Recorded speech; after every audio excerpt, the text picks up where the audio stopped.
Welcome back to the Forensics Detailing Unplugged channel, guys. Hope you're all doing well. Summer is nearly here, or spring is nearly here. Today we're going to be talking about compounds, single stage, pure abrasive compounds, and a video that I'm going to be starting working on soon. You know, and I like to talk about them in the behind the scenes channel, give you some of my thought processes, get some feedback on you, tell you about what we're going to be doing and the lineup as well. Before we do, guys, now on the main Forensics Detailing channel, you may well have seen I did a video on detailing training. So we have a live detailing fundamentals for beginners is the training course name, and it's an online course that is not on YouTube. It's being hosted by a company called the International Online Academy, who that's what they do. They host loads of different training courses for all different subjects, the full smorgasbord. Got the word smorgasbord in. So that's awesome for me. I've created this course. It's 6 modules over 3 hours. It costs £19, and that £19 gives you access to go in and do those modules and watch them for 60 days. So you can do it as many times as you like for 60 days, which is a question people were asking. You know, you can do the module, you can go back and do that module again or go on to the next one, and then you can skip down to module 3 if you want to. What are we covering in the course? Well, all the fundamentals of detailing, all the different chemicals you use against the surfaces that you're going to detail. What is actually detailing? Well, it's not just cleaning the surface, is it? It's how you best clean it, how you can improve that surface, and how you can actually protect it. So we cover all that sort of stuff. We go into specific areas of detailing, like how to do your safe wash, your prep wash, how to decontaminate cars properly with the full decontamination, chemical decontamination, what all that means, how you do it, claying, machine polishing, and the final module on last stage protection and everything in between, engine bay cleaning, alloy wheel cleaning, interior cleaning, extraction. It's a complete course, 3 hours of how to detail.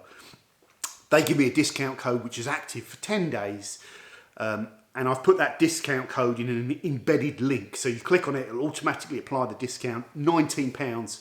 That we wanted to make it good value. That's important to me, and for £19 to do that course, it is really, really good value. I think we're getting close to 400 people already have been doing the course, and it was released on the 17th of March. 17th of March we went live. The 10-day code they've given me will expire on the 27th, okay? The code to be able to do the course for £19. Some other bits of information. Sorry, I'm throwing loads of stuff at you, but these are all the questions that have been asked. You can also pay an extra £9 and you'll have access to the course for 1 year rather than 60 days, or you can pay an extra £14 and have extra access to that course for a lifetime, which I think is a great deal. So effectively you could pay £33 to have access to a 3-hour detailing online course for the rest of your life. Can't say fairer than that. The feedback's been good. There's exams at the end of each module, and if you get more than 55% on the exam, you get a certificate from the International Open Academy to say you completed the course. So that is really every piece of information that you should need, and hopefully it helps people. You know, I've got a good handle on what people that are new to detailing want. And I've been doing this for quite a long time, and I think I know what people struggle with when they first discover detailing. I think this course is going to help. And there's been a gap from when I produced it to when it was finally finished, and I watched it the other day, and I'm really proud of it. It is absolutely packed with information. So there we go. What else has been going on? Some of you were moaning about the weeds in my driveway. Okay, it's fine. It's a bit of fun. But after, you know, by the end of winter, there's always weeds in my driveway, you know. It's just part of life, and spring comes and you blast it all up and tidy it up. So this year I blasted all of the brick paving out. I filled it with sweeping sand and got the whacker, your dull chin shaking for the whole day. And it's looking amazing now. I'll overlay you some pictures. I haven't used the sealant. Yes, you can get these sealants which... You can get the sand which cures and goes hard, the polymetric sand, or you can get the sealant that you spray on top or roller on top, and it hardens, a bit like a kind of acrylic, you know, a bit like those wood hardeners, and it will make the sand a bit tougher. I've used one of those. I bought one before and I thought it'd do the whole driveway, and it just did a little quarter, and it didn't make any difference. It looked a little bit better and darker for a while, but a year later you wouldn't have known that I'd sealed 1/4 and not the rest of it. So I don't bother with those sealers, and you need to buy loads of them to cover that space, and it just costs an absolute fortune for very little benefit. So, you know, and all the washing I do of cars in front is always going to blast out whatever's there eventually. So anyway, that's good. I think I've done all my DIY jobs for the year, and it's been a lot of work actually. I've been moaning to the missus, but once it's done, and then you can enjoy the house for the summer. What other updates? Couch to 5k. Tomorrow I do my week 8 first run, which is 28 minutes. And then week 9, I do that 3 times, and I'm on week 9, and I have to do 30 minutes 3 times, and then that's course complete. I did week 7 is 25-minute run. My last 25-minute run, I said I'm going to go faster, and I absolutely smashed the distance that I did by well over a minute, like further. So I can push myself a bit harder now. So my plan for the 28-minute runs on week 8 is to start off nice and slow for 13 minutes till I get the halfway bell ding, and then increase the pace, try and push myself a bit harder. Although the first 28-minute run I probably won't do that, I'll just try and survival mode. Yeah, really enjoying the course, guys. So that's that. I want to move on to the abrasive stuff now. The training, not the running, not course. Okay guys, so on to the abrasive things. So these are pure abrasives. I don't want any products with waxes or sealants or resins that set and are left behind. Pure abrasive, single stage products, if you call them that. Some are described as mid-range, lower cut products. A product where you wouldn't have to use a cut and finish 2-set approach. You could just do 1 set potentially, or multiple sets if you really wanted to. But it's one product, one type of pad, single stage, mid-range abrasives. That's important to state what we're testing. Now, we've got the new Auto Glim polishing compound here. This has just been released. Haven't had a chance to even use it yet. It's worth saying I'm going to be just using these for the next couple of months before I even start formal testing. I've already been playing around with one of them. This product is interesting. It's going to cause me some problems because it's a kit. And you can only buy the kit as far as I know. I have to double check that with Auto Glim. And I think the kit, I don't know the price, I think it's about 55 quid or something like that. But you get pads in there. But do I subtract the value of the pads and say the polish is going to cost this? But if you can't buy the polishing compound on its own, then you've got to pay 55 quid to get it. So that creates a little bit of uncertainty for me about how I do the pricing. But I think I'm just going to have to say this is how much it costs. And you get free pads with it. But if you want the abrasive, it's going to cost you X amount. So that's going to create a slight disadvantage for this on the value for money front. Meguiar's Ultimate Compound, been around for a long while. We know it's a capable product. But is it as forgiving as these modern abrasives? That's the thing. I've got some preconceived biases to these products, so I've got to try and strip those out of my head. This one I've had a play around with. I did some little testing on the test panel. Very, very impressive cut. My black test panel had all those thick layers of ceramic on there. I thought I might need to wet sand those because it was unbuffed strips. It just took it straight off. So a decent amount of cut, comes off the panel quite nice. Leans on the side of being a slightly drier abrasive, so it's not, it dries the film that's left on there. It's still oily at the end when you're finished with it. So does that mean it's going to dust up more later on? So that's something I need to explore with it.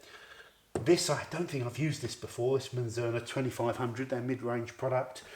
This I've used before, but you know, this is a brand new one I've bought, so I don't use my old bottle. This I haven't used. Rupes Quartz Gloss Fixer, I can't remember if I've used that. It's a brand new bottle. F6, I've used that before, but this is a brand new bottle. I've gone through a bottle of it already. I know this stuff pretty well. MC100 from Zvezda, single stage. I know it reasonably well. You know, it's a good product. Perfect finish, I know that product pretty well.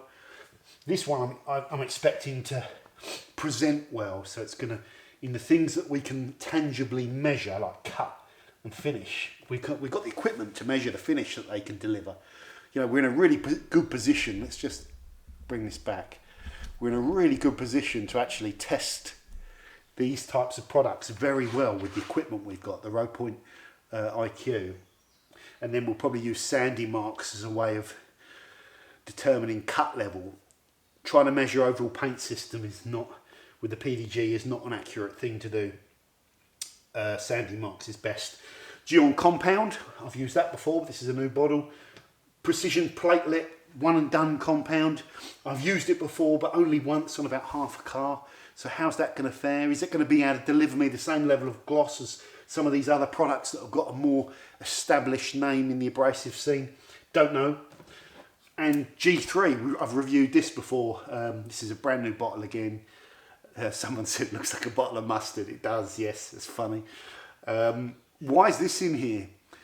Well, Freckler, you know, they've got a good name in the body shop industry. Less so in the sort of detailing scene side, but this offers you real value, and I think it's a good quality abrasive as well. I wanted to get some products in there that are a bit cheaper than some of the others. The prices on abrasives are going up, and I always like to have a spread field, if you like. We've got some very expensive abrasive products in here. This is about as cheap as it gets. I was looking at some other brands like Raw and stuff like that because I wanted to get that body shop side covered, but they have to be easily available. And you have to be able to see what the products are and be able to get your hands on them. And some of these sort of trade products are less accessible. So I think we've got a really good lineup of abrasives, and it's about as big as I can cope with. Before I start formal testing, I need to go and buy another big long test panel, a flat steel test panel, and get that painted so that we can test on a single big test panel. And that test panel will come in really useful for future tests as well. So that's coming. So my plans for the next couple of months are just to leave these here, and every time I do polishing or there's an opportunity to polish, use the products. Try and get them on cars as well, especially the ones that I haven't actually used. And I've got to get some time with the Manzana, the Rupes, the Car Pro, the Turtle Wax. You know, things like F6, I know it really well already. So an informal familiarisation of the products. So that's cool. I'm really looking forward to this. And we're coming to an end on all of the best of videos, guys, where we've literally covered every genre. We've done the high cut, we've done the finishing polish, this is the mid-range single stage, we've done all the detergent stuff, so we're running out of those now, and I want to get those done. That's part of my legacy. There's a playlist on my channel that you can dip into. There's a lot of people moaning about sponsored content and stuff, but you've got a playlist there of content for the last 5 years of all these best of tests that we've done, that you can go and get, that I think are some of the best recommendations on YouTube, and I'm really proud of them, and I want to finish it because that's part of my legacy of doing YouTube is those best of videos. Now let's get this back. That's got to go to Fresh Layers. I don't know if I've mentioned I'm off to Fresh Layers next week. The lockdown is ending, but we're going to be filming a detail restoration, a disaster type detail on a really heavily damaged and dirty limited edition Golf. So I'm looking forward to doing that. I've got to pack up all my cameras. It's the sort of videos where I need to make some notes, you know, get a rough idea, the creative side of doing YouTube, which I'm not brilliant at, but the better you plan your video and say, right, introduction, do this, you know, then we do this and try and get it flowing properly and do a proper full job on the editing. I like doing that every now and then. I can't do it all the time because it's massively time consuming. Like some of those videos we've done with the music and the quick edits and the slow-mo and stuff, they can take me 15 to 20 hours to edit. But every now and then I really look forward to doing them. And I'm looking forward to doing this video with Fresh Layers on the Mercedes thing. So not Mercedes, what is it? Volkswagen. So that's going to be really, really cool. If you've not been watching the main channel, there's been some new products coming out. The new Geon Wax, we've got reviews of that coming. So don't forget to head over to the main channel and subscribe. We've got the new Turtle Wax. We've done lots of testing on this. The new Turtle Wax ceramic and graphene, which I think is a good product. Oh yeah, we're going to be doing some more stuff on built Hamber as soon as I get a car. So that would be fun. Other than that, guys, do not forget about that training course. I'll put all of the information on the training course in the description. We've got about another 7 days left of my launch code that they've given me. So it's going phenomenally well. I hope you're all doing good. And I'll see you soon on the Forensics Unplugged. Bye for now.